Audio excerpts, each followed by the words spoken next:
Es el éxito más grande de la televisión canadiense, millones y millones de reproducciones en TikTok con edits de sus personajes. Las entrevistas con sus protagonistas son actualmente las más vistas en YouTube. Los Golden Globes los enfocaban a ellos antes que a la mayoría de los nominados. Lupas de Instagram están totalmente enajenadas por el contenido del show y a celebridades con décadas de carrera los acosan preguntándoles si vieron o no la serie. Have you seen Heated Rivalry? I haven't. No, I've only heard about it. I haven't been watching it. Okay, well, if you love hockey, you'll love it. Todo por un romance imparable que agarró por asalto al mundo. Esto es Heated Rivalry. Muy buenas YouTube, ¿cómo están? Soy Lucas Baini, esto es Cámara en Mano. Hablemos de la serie que estuvo dominando la conversación en internet durante diciembre y enero. Y no estoy hablando de Stranger Things, sino que estoy hablando de Heated Rivalry. Este original de Crave, una plataforma on demand de Canadá, que pone el foco en dos jugadores de hockey profesional que a lo largo de los años han tenido una relación en secreto, con todas las complicaciones que eso conlleva, teniendo en cuenta que el mundo del deporte es un mundo bastante machista y enclosetado. Ahora, ¿por qué es que este show en particular capturó tanto la atención del mundo? ¿Qué tiene de especial? ¿Qué es lo que cuenta y cómo lo hace? Todo eso vamos a estar comentándolo en este video. Si es el primer video que ves en Cámara en Mano, te agradezco por haber elegido entrar. Yo soy Lucas Baini. Te agradecería muchísimo si dejas un like acá abajo. Ayuda mucho a que YouTube recomiende más el video. Y empecemos con lo que me parece a mí que aporta Heated Rivalry. Como dijimos, esta historia nos va a presentar a dos jugadores de hockey profesionales. Por un lado tenemos a Shane Hollander, un joven talentosísimo de Canadá, muy preocupado por su imagen pública, quien empieza a jugar para los Montreal Metros. Él tiene una relación muy estrecha con sus padres, a veces demasiado, y esto confirmado por los responsables de la serie, está dentro del espectro del autismo, un aspecto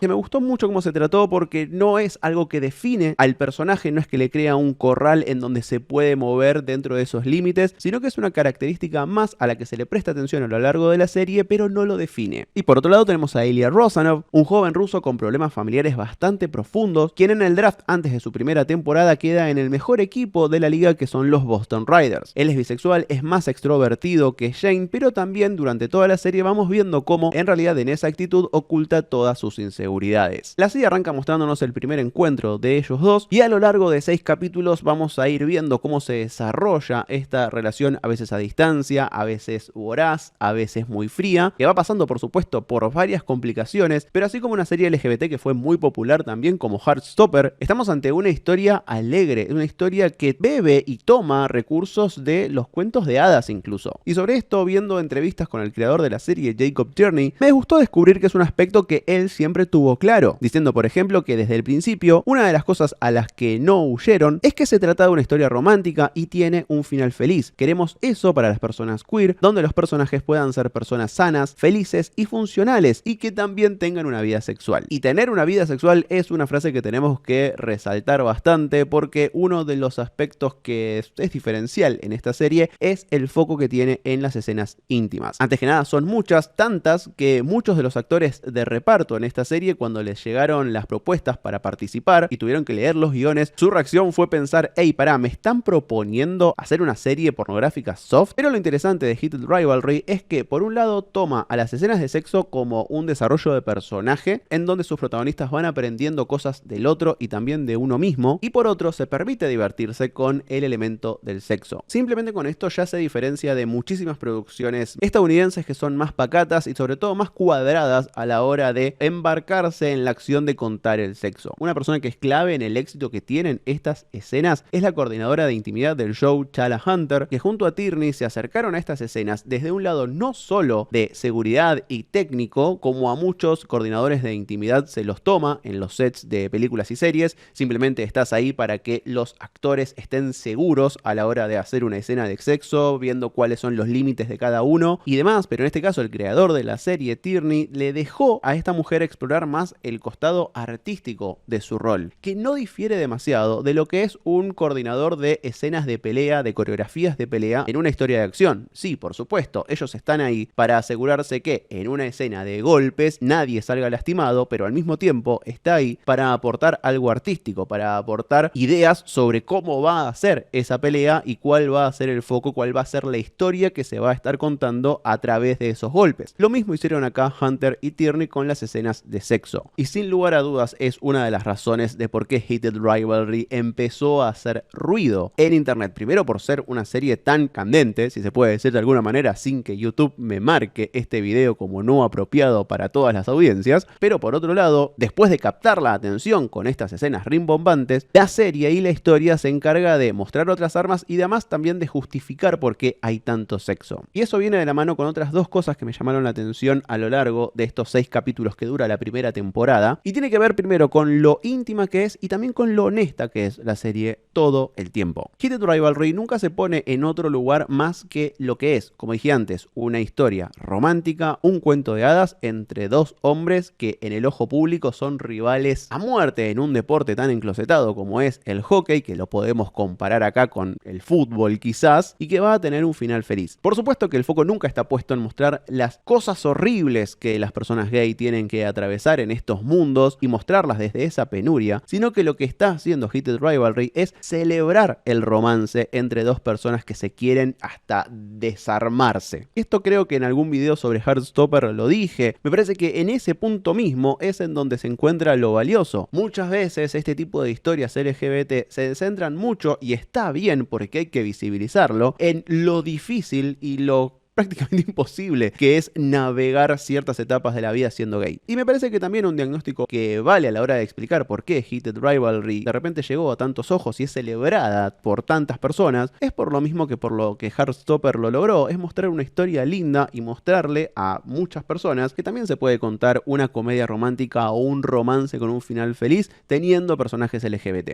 Ahora, para poder contar eso de una manera efectiva tenés que tener a tus dos protagonistas con una química que sea absoluta, y el casting que lograron con los dos protagonistas de la serie es impecable. Connor Story y Hudson Williams tienen una química que es irrefrenable, lo cual permite que a lo largo de los 6 capítulos el deseo convertido en desesperación por estar con la otra persona esté retratado de una manera espectacular. Si las escenas de sexo son importantes para el desarrollo de personajes, lo son más aún los momentos que llevan hacia esos encuentros. Y ahí, en esos momentos que llevan hacia esos encuentros que suceden entre meses de separación de estos dos protagonistas, la serie encuentra un fuerte que es ser tan íntima, como dije antes. Y es íntima no por el sexo en sí, sino por los lugares que encuentra la cámara para mostrar las interacciones entre estos dos personajes y también otros que van a estar poblando ciertos capítulos de la temporada. Hay planos detalles de manos, hay paneos por todo el cuerpo de distintos personajes, el foco puesto en las miradas, en los roces, que es simple, no es que están inventando la dinamita acá, no estoy hablando de que es una serie que revolucionó el mundo por lo inhóspito de su planteo, sino por lo efectivo que es. Y de la mano con eso también va el cómo se ve, cómo es la puesta en escena en Heated Rivalry. Desde el lado de la cinematografía hay muchos aciertos en esta serie, sobre todo teniendo en cuenta que se produjo con solo $30 millones, que está bien, no es poco, porque también he visto una narrativa en internet diciendo que esta es una serie que se hizo con $2.50, y si bien es cierto en algunos aspectos, tampoco es que lo filmaron con lo que sobró de la boda de Apu. Hay plata puesta, hay recursos, pero están muy bien usados y muy ingeniosamente resueltos los problemas de no tener más presupuesto. Por ejemplo, al ser una serie que trata de plasmar lo que es la dinámica de una liga de hockey, tenés que tener bastantes locaciones, mucho elenco secundario, se viaja mucho, teniendo en cuenta además que uno de tus protagonistas es ruso y tiene toda una línea argumental en Rusia, y todas esas cuestiones se solucionan con el Virtual Production o producción virtual, que es esta nueva tecnología que se está viendo muchísimo, y son las pantallas de LED curvas que pueden simular distintos paisajes mientras los actores se paran adelante, y también se pueden construir sets que jueguen con ese falso fondo. Ahora vamos a hablar más en profundidad de esto en el apartado de la producción, pero quiero que lo tengan en cuenta. Otro aspecto que me gustó bastante de la serie es lo bien que maneja esta narrativa a toda velocidad. En el primer capítulo la serie nos va a llevar a 2008, y para cuando terminemos la primera temporada vamos a estar en 2017. O sea, pasan casi 10 años de conocer a estos personajes y de ver cómo se desarrolla esta relación, y a pesar de lo que uno podría pensar, nunca se siente acelerado, sino que el efecto que tienen estos saltos temporales voraces que hace todo el tiempo Heated Rivalry es el de hacerte sentir todo lo que tuvieron que atravesar estos muchachos hasta conseguir lo que querían. Y quiero hablar de esta cuestión, que es por qué este tipo de historias parece atraer tanto a las mujeres y a las mujeres heterosexuales, si es que se quiere hacer esa generalidad. En varios estudios sobre el éxito de esta serie se mostró que la mayoría del público es femenino, y por eso es que a partir de este dato quiero remarcar que voy a estar hablando desde la generalidad, algo que es pertinente en este caso porque partimos desde el terreno de la estadística.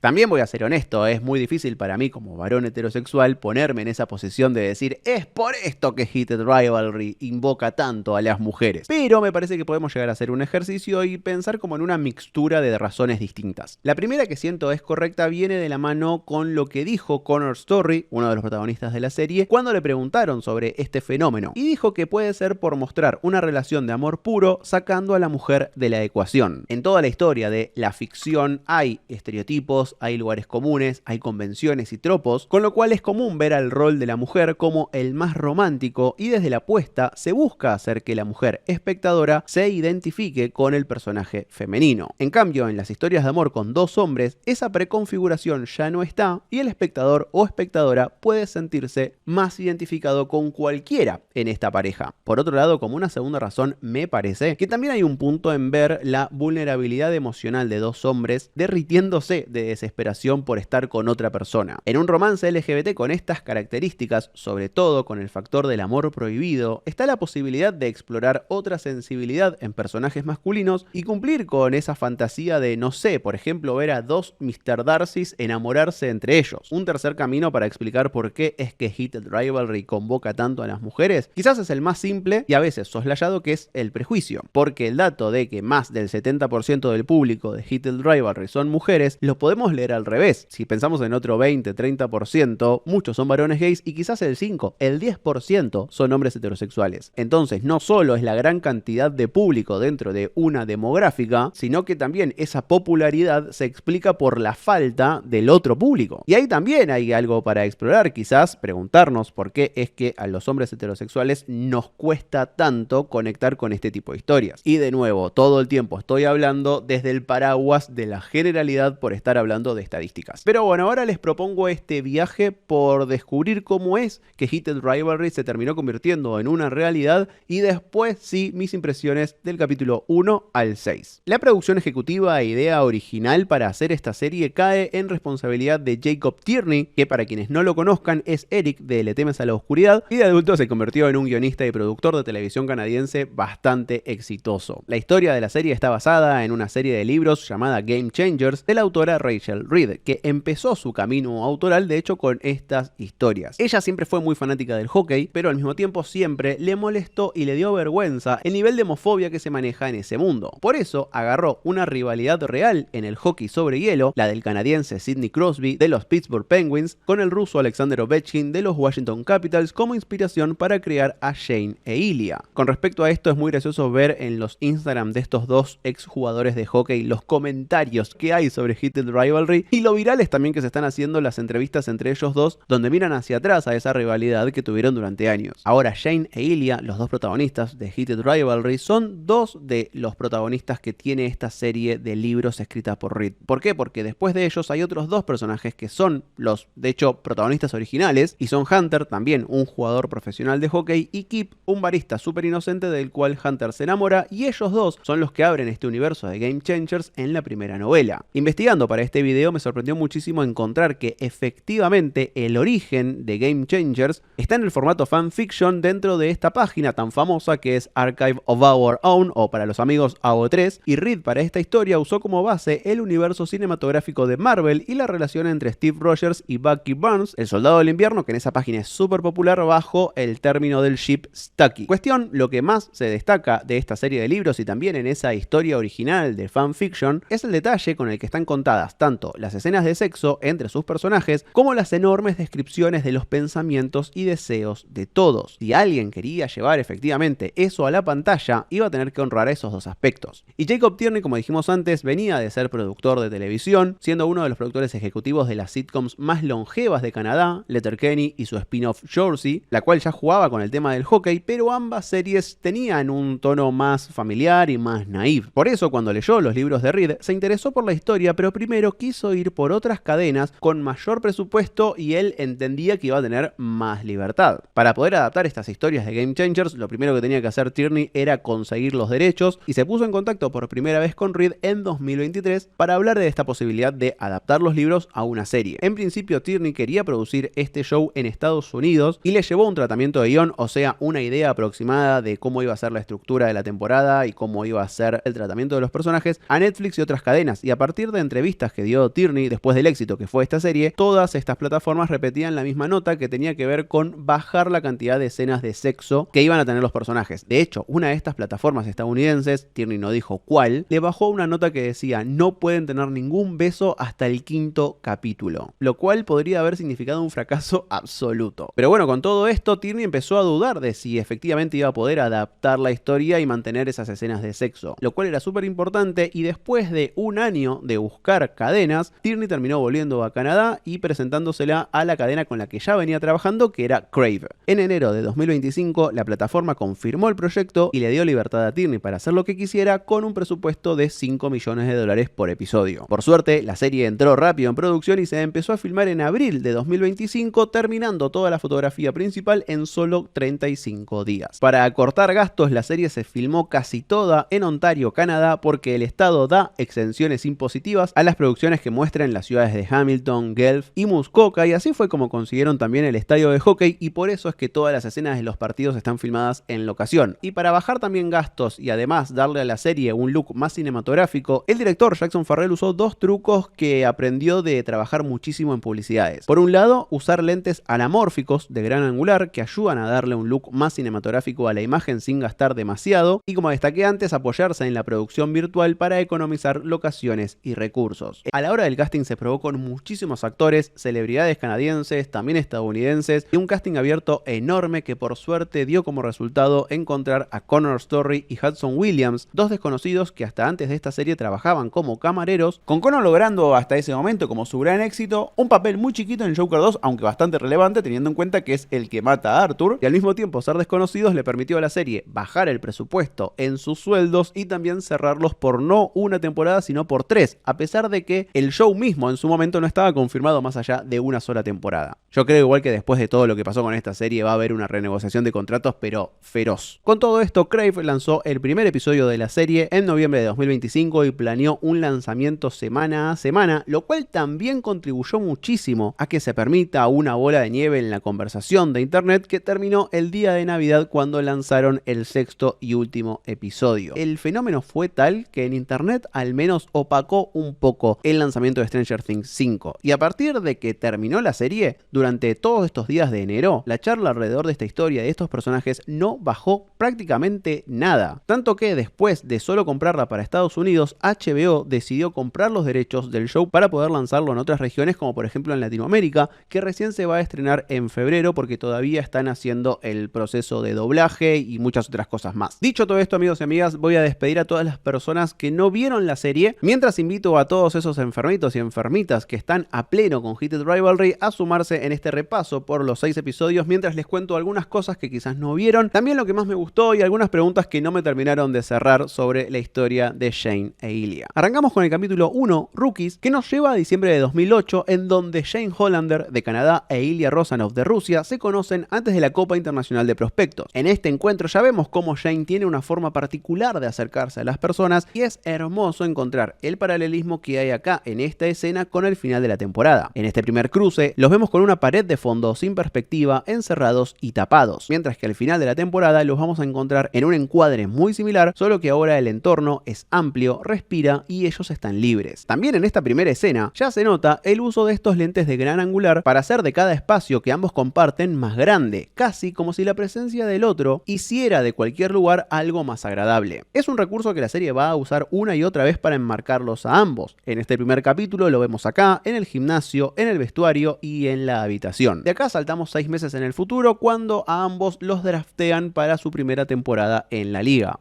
O sea, los equipos tienen la posibilidad de elegir a los mejores prospectos de cada año. Entonces Ilya queda jugando para los Boston Riders y Shane para los Montreal Metros. Y por si no lo sabían y después de ver esta serie los buscaron, se van a encontrar con que los nombres de los equipos reales son diferentes, y eso es porque ese es otro aspecto en donde se decidió ahorrar dinero. Porque para decir en una serie Boston Bruins o Canadiens de Montreal hay que pagarle la licencia a esos equipos. Un sacrificio que surgió en esta decisión es el tatuaje del oso que lleva en el pecho Ilya, según cuenta el libro, porque ese tatuaje es en honor honor a la mascota de los Boston Bruins. Ya en la escena post-drafteo vemos cómo el interés de uno está solo puesto en el otro, con las conversaciones apagadas y la cámara solo enfocándose en ambos, como si estuvieran teniendo una charla solo con la mirada. Ambos se van a cruzar en el gimnasio del hotel y todo es absolutamente sensual sin tocarse un pelo. De hecho, no tengo miedo de decir que esta es la escena más caliente de toda la serie, empezando por el recorrido que hace la cámara por los cuerpos de ambos y después con ese juego de seducción que representa la botella de agua, el sudor, los espejos y demás. Después de ese cruce vamos al verano de 2010 y los vemos filmar un comercial juntos que lleva a su primer encuentro sexual. Particularmente a mí me encanta el uso de estos lentes anamórficos, que son esos ovalados que producen una imagen angosta a la que después hay que ampliar en postproducción, y eso da como resultado estos reflejos o flares de luz horizontales. Y el tema de estos flares de luz es que hay que saber controlarlos porque te pueden dar un look espectacular, como en este momento de filmar el comercial, o interrumpirte gestos y actuaciones de sus protagonistas. La serie usó muchísimo estos lentes, por eso es que a lo largo de la temporada vamos a tener la presencia de estos flares, pero además de este momento en el comercial, donde más se hacen presentes es en el capítulo 6, en The Cottage, y ya no es a partir de una luz artificial, sino que se hace mucho foco en los reflejos del sol en el agua y en distintos lugares para reforzar esa idea de calidez que los envuelve a Ilya y Shane. En estos saltos temporales que da el primer capítulo también se nos muestra cómo la liga de hockey alimenta la idea de una rivalidad entre ellos durante toda su temporada de novatos, y esa rivalidad termina como enfocándose en el partido All-Star. Tanto ese partido como el comercial que firman terminan llevando hacia el primer encuentro sexual entre ambos, y este es torpe, corto, incómodo en su cierre y sobre todo oscuro y apretado. Es la primera vez que ambos intiman y es el que va a poner la base de su relación, que actualmente es todo eso, es incómoda, ninguno de los dos sabe cómo tratarla, es insegura, encerrada y oscura. De nuevo, sirve muchísimo ver el contraste entre este primer encuentro lleno de torpeza y deseo, donde todos los cortes son abruptos y no hay sensibilidad, contra el último que nos muestra la serie, con ellos sintiéndose libres por primera vez en la casa de Shane, y se nos muestra a través de un plano secuencia eterno, o sea, una escena que no tiene cortes de cámara, en un ambiente amplio, luminoso y confortable. Y este paso de la oscuridad total en el capítulo 1 hasta la luminosidad del capítulo 6 no es para nada abrupto, sino que entre el capítulo 2 y el 5 vamos a ir viendo cómo cada encuentro de ellos dos sucede en un ambiente cada vez más amplio. Un truco que me gustó muchísimo es cómo meten en el capítulo 4 un adelanto de lo que va a ser The Cottage, con ambos compartiendo una casa luminosa, compartiendo una rutina, pero como esta situación le llega a Shane antes de que él se dé cuenta quién es realmente, se termina asustando y parece que ese camino que venía siendo gradual empieza a dar pasos hacia atrás. Por eso es que ese capítulo termina en un lugar bastante oscuro, y no es hasta que se cruza con Rose y sufre su accidente que Shane e Ilya van a volver a la luz, y es en ese hotel en Tampa. Pero después de ese primer cruce, Shane e Ilya intercambian números de teléfono, y ahí es en donde surgen los seudónimos Lily y Jane, y la verdad hay que decir que hay poca imaginación por parte de ellos. De ahí pasamos al juego de las estrellas, 4 meses después, donde la rivalidad entre ambos está en el foco de todos, y así es como lo muestra esta conferencia de prensa donde ambos están expuestos al mundo. Entre ellos ya hay una conexión que se muestra en este toque de pie, el mismo que se va a repetir en el final de la serie, y es hermoso ver cómo se las arreglaron desde la producción para mantenerse en el presupuesto y ahorrar donde podían, porque si vemos el set de esta conferencia de prensa es solo un banner y nada más. Las preguntas y reacciones de los periodistas son un audio grabado y no hay nadie del otro lado de las luces. 4 meses más tarde vemos cómo Shane gana el premio al novato del año, y en la fiesta posterior tenemos la presentación oficial de Hunter, un personaje que al principio parece lejano, pero en realidad va a ser la contracara de la historia que cuenten Shane e Ilya. Entonces este primer capítulo, que avanzó a pasos agigantados, va a cerrar con Shane e Ilya, con el ruso avanzando ante un Shane que queda totalmente expuesto. Eso nos lleva al capítulo 2, Olympians, que abre primero con toda una secuencia de sexting, y otra vez el recurso del avance de tiempo feroz le viene muy bien a la serie para encontrar un diferencial en una secuencia que de otra manera ya vimos 1000 veces, la de los protagonistas escribiendo mientras vemos los textos acá en pantalla. Todo este sexting deriva en el primer encuentro completo, si se puede decir de alguna manera, entre ambos, y si se lo preguntaban, esta es la primera escena que filmaron de toda la serie Connor y Hudson. Otra vez, desde la realización se usaron trucos para usar siempre la misma habitación de hotel, reacomodándolas, y en las ventanas se pusieron pantallas verdes para reemplazarlas por distintos paisajes. De ahí vamos al evento que le da título al capítulo, que son los Juegos Olímpicos de Sochi, en donde vamos a ver 2 historias en realidad. Por un lado, cómo Shane se da cuenta de que en Rusia Ilya es una persona completamente diferente porque tiene otras presiones, y en donde descubrimos más de la relación entre Ilya y su padre y hermano. Y por otro lado se nos da algunas migajas de lo que va a explotar en el capítulo 3, que es la historia de Hunter, ese otro jugador profesional de hockey que va a tener su propia historia de amor en esta serie. En este capítulo Connor Story hace gala de su capacidad para el ruso, un idioma que venía estudiando desde antes de Heated Rivalry, pero que con el coach de dialecto y de idiomas de la serie exploró muchísimo más. Igual al tipo claramente se le dan fáciles los idiomas porque incluso en el español se maneja súper bien. Spanish es muy sexy.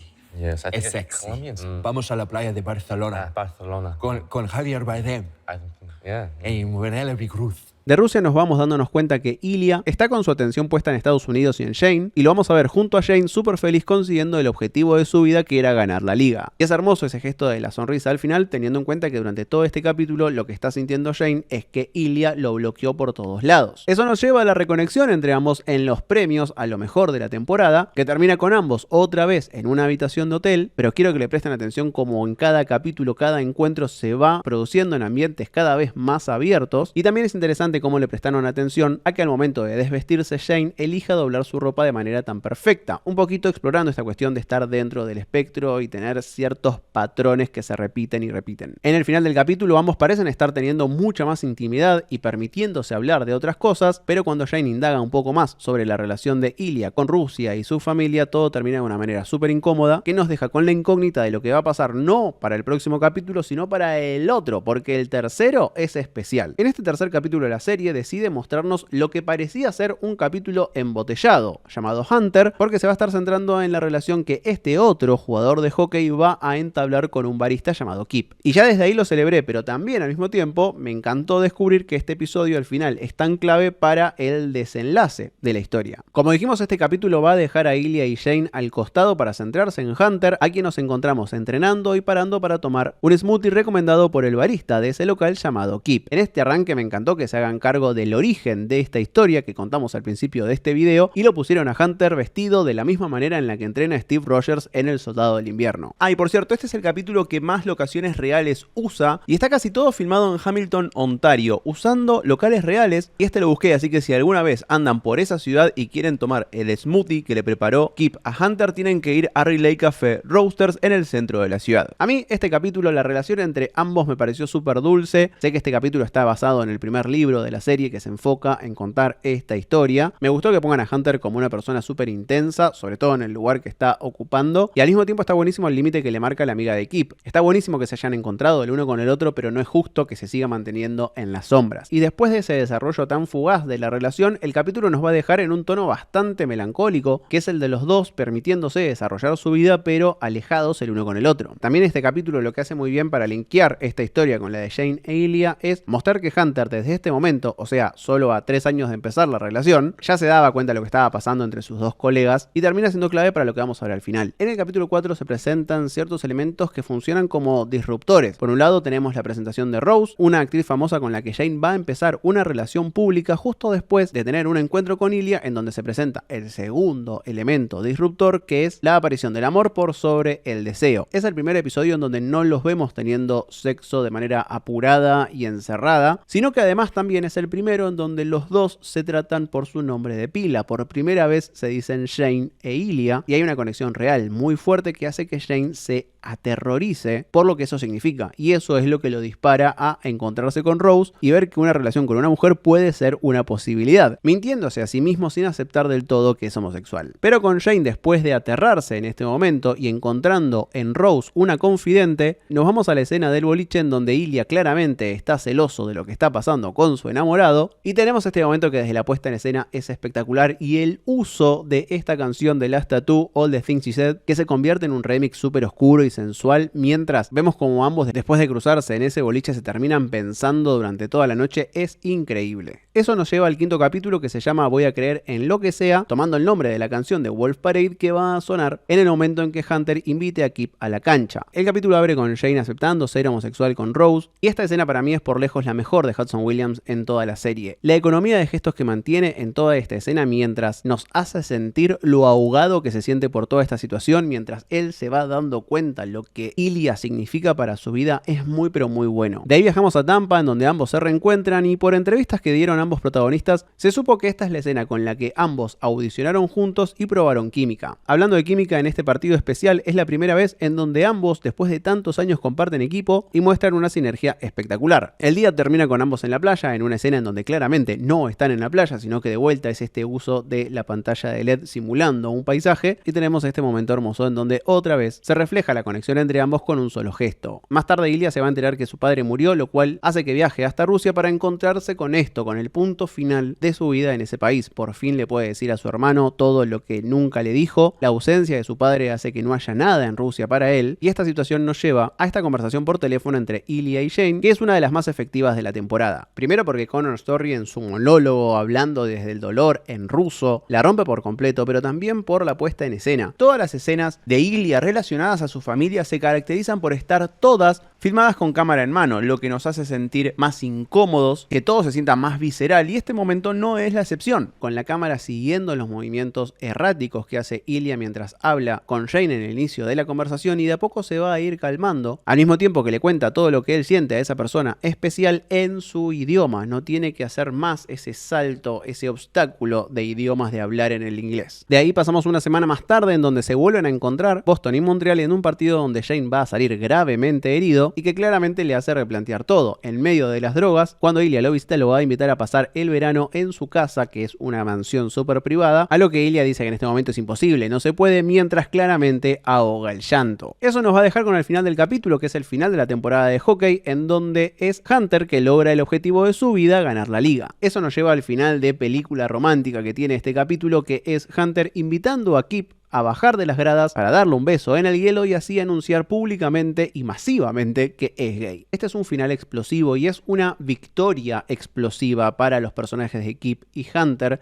lo que termina funcionando perfecto como paralelo para la victoria más íntima que van a tener Jane e Ilya al final del capítulo 6. Por eso es que creo que fue un acierto el cambio de sacar este final del capítulo 6 y dejarlo en el 5. Más allá de que si nos ponemos a pensar y no nos dejamos llevar por la emoción, hay muchas cosas que no tienen respuesta, porque en este momento pasaron 3 años y medio desde el final del capítulo 3. Así que nos queda la duda qué pasó entre Kip y Hunter durante este tiempo. Si es que estuvieron todo el tiempo juntos, si es que estuvieron yendo y viniendo. ¿Por qué es que Kip, su amiga y su papá están en las gradas? Si es que no tienen relación con Hunter. Pero a fin de cuentas creo que no importa, porque el foco está puesto en la emoción. Y a través de eso se logra un momentazo, uno de los mejores de toda la temporada. Entonces es hora de hablar del último capítulo de Cottage, o La Campiña, creo que se puede llegar a traducir. El capítulo final de la temporada, que va a empezar y terminar de la misma manera, con Jane e Ilya mirando hacia el futuro, pero donde en un principio esto era una fantasía, en el final es una realidad, porque vamos a terminar con ellos siendo una pareja que ya tiene un plan de cómo existir. Después de ver la declaración tan pública de Hunter, Ilya no lo duda un segundo y le dice a Jane si tenemos que ir a la campiña juntos, lo que nos lleva a que el capítulo 6, después de ese discurso de Hunter, arranque con los dos en el auto viajando hacia esa campiña, todavía inseguros de lo que están haciendo, pero una vez que están ahí, como dijimos antes, nos recibe este plano secuencia espectacular, en donde los dos terminan poniendo la ternura por encima del deseo. Así, por primera vez en la serie, no los vemos urgentes, no los vemos apurados, sino que los vemos siendo una pareja, haciéndose chistes, equivocándose en la cantidad de hamburguesas que hay que preparar, jugando videojuegos, asustándose por la posibilidad de que los ataquen unos lobos, cuando en realidad son pájaros, y sobre todo encontrando la paz en el otro. Todo es ternura menos la escena del sexo oral mientras Jane está en el teléfono, que encima fue improvisada, y al mismo tiempo te da las vibras de lo lúdica que empieza a ser la relación después de tantos años. Cuando Ilya habla sobre la posibilidad de conseguir la ciudadanía estadounidense casándose con Svetlana, Jane va a entrar en un ciclo de desesperación mental que lo va a llevar a quedarse despierto en la madrugada planeando cuáles pueden ser los siguientes pasos para poder vivir en paz con Ilya. Acá se nos adelanta lo que en la novela es parte del epílogo que la serie decidió dejar afuera por miedo a no tener confirmada una segunda temporada. ¿Por qué? Porque este plan de abrir una fundación relación entre ambos es efectivamente lo que pasa y lo que se va a contar ahora sí, con una segunda temporada confirmada en el futuro de este show. Y lo último que vamos a ver es cómo el padre de Jane los descubre, impulsando a ambos chicos a una desesperación total, con la imagen tiñéndose de un azul frío y desesperante, que los acompaña durante todo el camino hasta la primera charla que tienen con los padres, pero que se va a terminar cuando ellos reciban a su hijo y a su pareja con los brazos abiertos. Ahí es en donde un sol cálido inunda toda la escena, en una charla que a pesar de ser relajada sigue siendo muchísimo para Jane, que no lo puede controlar, hasta que Ilya vuelve a tocarle el pie y le dice que no pasa nada, que su padre, su mamá y su novio están acá. Así la serie va a terminar con ambos volviendo a su casa, felices, aliviados, y este final es consistente con lo que nos prometió todo el show, dejándonos una sonrisa dibujada en la cara hasta que se estrene la segunda temporada. Que le tengo un poco de miedo igual porque no sé muy bien cuáles pueden ser los conflictos que sostengan el relato ahora que ya no van a estar presentes esta tensión, esta desesperación de ver a los dos juntos. Pero siento que este video se hizo larguísimo, atravesamos muchos aspectos, quizás no fue la mejor estructura, me costó muchísimo hacerlo, no por la serie en sí, que me entretuvo muchísimo, creo que es una linda serie para ver, sino que una vez que te metes en este agujero de gusano que es investigar el universo y también el fenómeno, es muy difícil saber dónde cortar, qué agregar, qué sacar, y a lo mejor quedó un chino este video, pero bueno, ya está filmado, así que lo voy a editar y lo voy a subir. Si lo disfrutaron, me encantaría que me lo digan acá en los comentarios y que lo demuestren dándole like al video. Me acabo de dar cuenta que esta cosa horrible que tengo en el brazo se fue viendo durante todo el video, no se preocupen, estoy bien, fue solo un análisis, pero también por eso es que estuve un poco desaparecido estos días. No sé si lo habían notado, tampoco sé si les importa, pero bueno, lo quería aclarar para que no haya ningún tipo de especulación. Ahora sí, amigos, muchas gracias por llegar a esta parte del video y nos vemos en el próximo si ustedes quieren. Chao.